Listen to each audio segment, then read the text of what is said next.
What I want to do is I want to offer you a book. Okay? I'm a nerd, but this is a nerdy city. You should learn. Okay. So for many years, I really believe in doing cross-cultural ministry well, and I've been looking for a resource that I could recommend to everybody, and I've read multiple books on this, and I didn't think any of them were quite good enough. They're good, but there weren't any that I would want to recommend because they're too abstract or too academic or too nerdy or something, okay? But I found something. The Lord has blessed us, all right? And it's this. The book is called The Culture Map, Breaking Through the Invisible Boundaries of Global Business. It's a business book, but it's not a business book, okay? And it's written by a woman named Erin Meyer. She's American. Erin Meyer, M-E-Y-E-R. And she's a professor of, cross-cultural stuff at a business school in Paris called INSEAD. And so she learns, and then she's constantly getting these executives, these global executives from around the world, and then she teaches them, and then she's always learning from them. She's very clever, right? And so she gives you tools in here, and then what I love about her is she gives you some really smart examples, and then she gives you like 3 or 4 smart piece of application. And just none of us are ever going to really master all of them, but if you could just 1 or 2, wow, you will go from clueless to not so clueless. I'm just going to say it now. If you're going to rise into leadership in our church, you're going to read this book. I'm so excited. I'm so blessed when I got this book 2 weeks ago and I started reading. I was like, this is it. Oh, yes. I was like praising Jesus the last 2 weeks when I was reading this book. And so just, get the book and read a chapter once a month, maybe 1 chapter a month, and just start to swallow. So I'm just going to give you one little nugget to try to encourage you to get this. And by the way, this is a global world now. Almost all of you, there's all these smart people. You're going to be like traveling off to some other country. You should get this book for work. But to do it for Jesus is even better. So let me give you one quick example. Different cultures have different levels of how subtle you have to be when you communicate.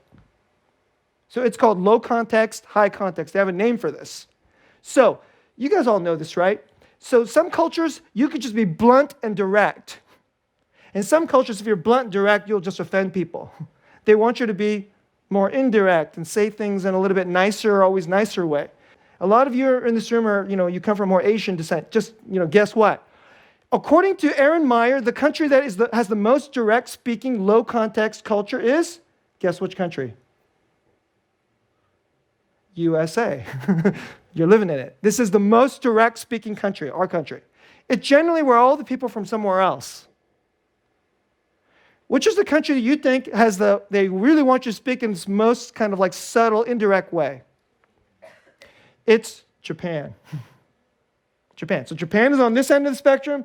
The USA is on this end of the spectrum. You can just guess it's Japan, and then it's like Korea, and then it's like China, and then it's like India's like about right here.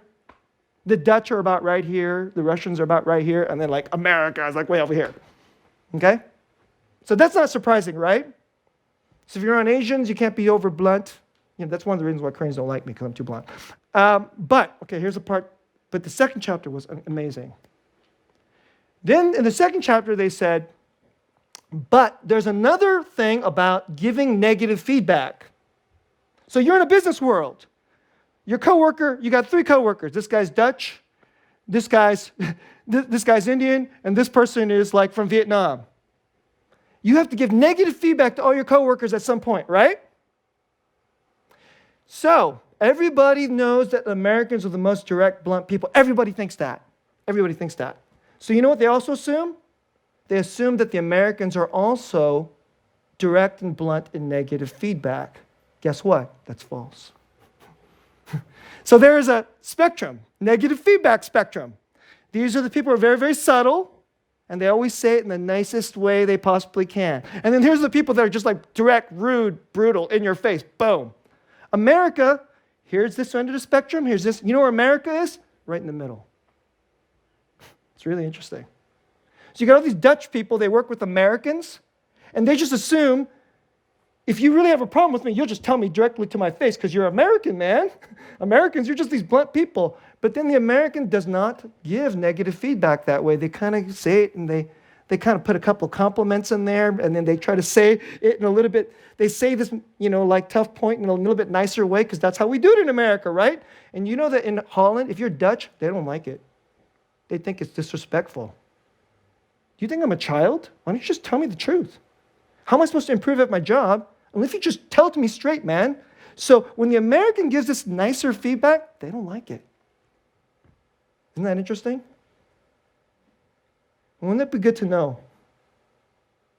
Kind of like, hey, my friend is Indian. On this issue of negative feedback, kind of where are they in the spectrum? It'd be nice to know, right?